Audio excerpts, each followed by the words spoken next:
Simplify your Windows 11 login. In the next 10 seconds, learn an easy method to remove your PIN, streamlining access to your system effortlessly. Hit the Windows button, navigate to the Settings icon, and click it to open the Settings box. The account pane on the left is followed by the sign in Options on the right.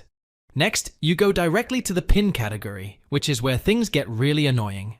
You can't just remove your PIN, it's grayed out.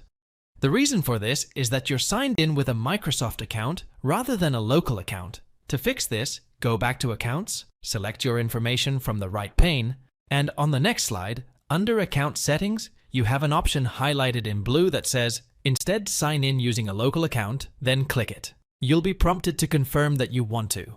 This is like a new account, but it's not strictly tied to the Microsoft account. Now you can decide on the username, and please note that if you want to have no authentication requirement when you power on your PC or boot Windows, then simply leave the password boxes empty. Just don't write anything then.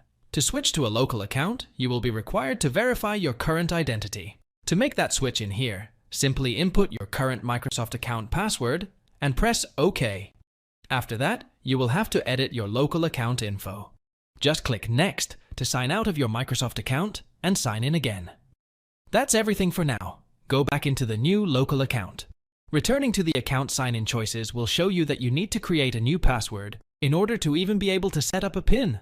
However, you should always ensure that this computer is being used by you alone, because failing to provide an authentication method will leave your computer unusable. Thanks for watching. If it helps, make sure to hit like and subscribe.